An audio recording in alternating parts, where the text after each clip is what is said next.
Well, guys, I'm sitting here looking at this fence, or what should be a fence by now. And I have to admit, this is the biggest mistake that I've made so far in this home build. And it might not be what you think. You might be thinking it's the fence itself, but it's not. I think the biggest mistake that I've made, and I know I'm going to hear this in the comments, but let me just say that this may not be true for everyone. But one of the biggest mistakes that I think that we made and I made was hiring local contractors to do work for us. And let me tell you why. One reason is that I am not familiar with the Filipino way of building a fence or building a wall. Now, in the United States, when you build a wall, you're going to put a footer. A footer is going to probably be about 18 inches deep.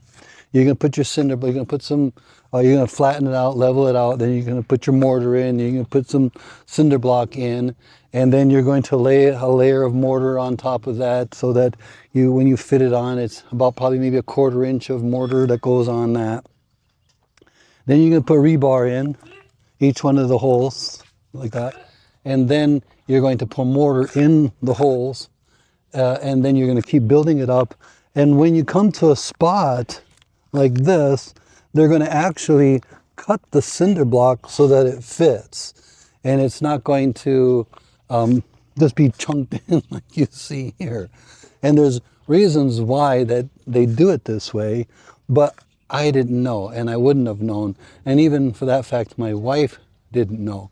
And I'm going to bet that there's going to be a lot of other guys who want to come here and build, and they don't know this.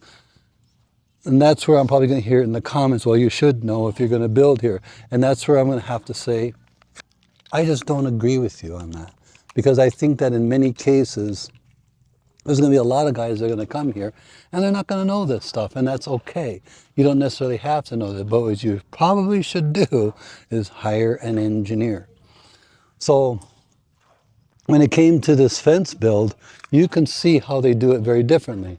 Here, if you look behind me, you'll see that they put in columns. See, there's a column over there, and then there's a column over here. Now those columns, they go down 3 meters into the ground. And the reason that we had to do that is because we have a meter of backfill. Let me see if I can show you what I'm talking about. So if you look over here, you're going to see all that dirt over there. All that dirt over there is backfill. And that backfill is going to come up. Oh, look at that dog. The dog looks about as happy as it could be. But the backfill, as you can see, is going to go up to, whoops, where the tie beam is. Okay, now that's how the Philippine construction is going to be done. So the column in itself is 3 meters down. Then you have this tie beam. Now this is a very strong structure. So don't get me wrong, this is very strong. It's just not the way we do it in the United States, obviously, or maybe in other parts of the world. I'm slipping and falling all over the place. Maybe I'm just clumsy, or this is a rough terrain. But anyway, in the United States, the cinder block walls that we put up, they hold a lot of dirt. They can hold a lot of slope, and they're very sturdy. But in the case of the Philippines and the way they do it, it's different.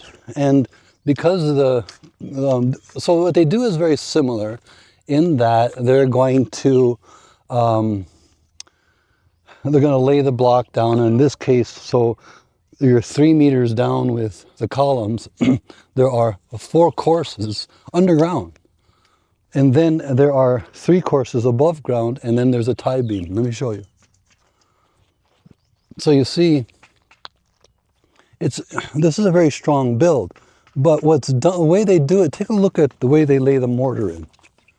You see this? This is so sloppy. And they would never, ever get away with this in the United States. All these different, look at how thick it is here, how sloppy this is done. Now, yes, that's sloppy, but it doesn't mean it's not good. And the reason I say that is because they're going to render it. And I'm going to show you here what rendering looks like. Now, that rendering provides additional strength to the build. And it also gives, what they'll do after that is then they'll put a cement sealer on that, they'll put a primer on it, and then they'll paint it, and it's gonna look really nice. But what they do is they rely on that rendering in order to do the finish of the fence. Now, in the case of the contractor that we hired, we did get a bid on this from the engineer. And the engineer was about $300,000 to $400,000 or 1,000 pesos more than what we contracted out with the local contractor. And we're paying the price for that. Had we allowed the engineer to do this, it'd be done. It'd be all done. It'd be done, painted, and everything. It'd be done. And so, do I regret not letting him use it? I don't regret it in the sense that, yeah, it's a lesson learned, right? But I kind of wish that I had done it because this would be done the way we want to. And right now we've found another person to do the work. They're going to start on Monday, and they're going to do the finish. Well, they're not actually going to finish it all the way because we're not going to do all the rendering. The rendering we're going to do month by month, a little bit at a time. But we want to get the rest of the structure done so that we can get the gates in, and in the front we're going to put railing. And we did decide that we're going to take down these railings here that were installed because we just think that it was pretty shoddy work. I don't know if you can see it. I'll have to go over and get a little bit closer to it, but we decided we're going to take them down. But the additional work that we're going to have done, we did find somebody that is qualified to do it. The engineer won't touch this fence now, and I wished we'd let him do it. And so what I'm saying by that is that the engineer, he has a qualified crew, he has a network of resources, and he also can he can find people that are professionals to do work that he's worked with in the past, and so that it's reliable. And this is what I'm talking about as far as the railing. So all of this railing, we're taking it down. We're going to take it down, and we're just going to put 2 more courses of hollow block here, and on the back here, we're going to put 1 more course so that it all is the same level. And we're going to do that all the way around the build. And the only place on the build where we're going to have railing is going to be right here in the front here and where the gate is. So back to the topic, if we had worked with the engineer to do this, we would end up with the quality work that you see here.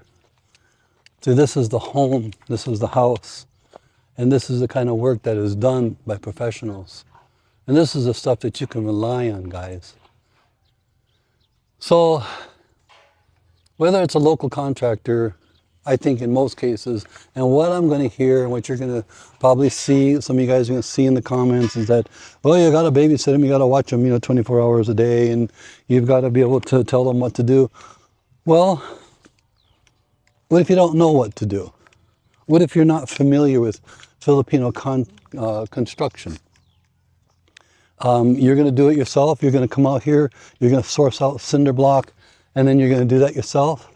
And I've made this point before, at 67 years old, no, I'm not going to do that. I've got better things to do in life than breaking my back, and I didn't come here to the Philippines to break my back working out in the hot sun doing physical labor. It's not going to happen. So, and for all you guys who are like me, who maybe you can manage a project, but you can't do the work itself, you maybe not be completely familiar with Philippine construction, well, maybe you too will understand what I'm saying here. So for everyone else that's going to put in the comments, well, you got to know what you're doing, not everybody does, and it's okay. You don't have to, because you can get a contractor or an engineer, let me specify an engineer, who knows what he's doing and has the resources. Is it going to cost you a little bit more? Yep. It's going to cost you a little bit more. But what we did is we knew what our budget was going to be. We knew how much we were going to spend. And so we were okay with that. We knew that we had X amount of dollars to build a 2-bedroom home with a pool. And, you know, the total cost on this is $87,000. You know, I don't think you can beat that anywhere else.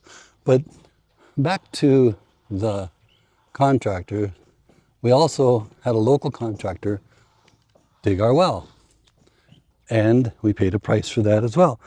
And this was one of those kind of a surprise cost, was the well.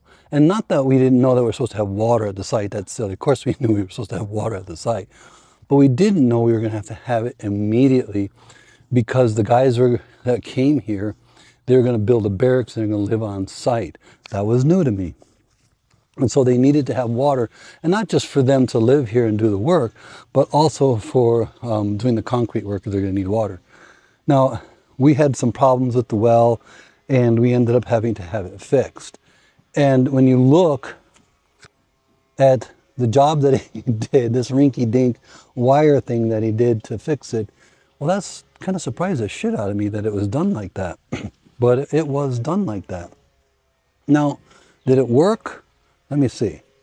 If I get this thing going, you can see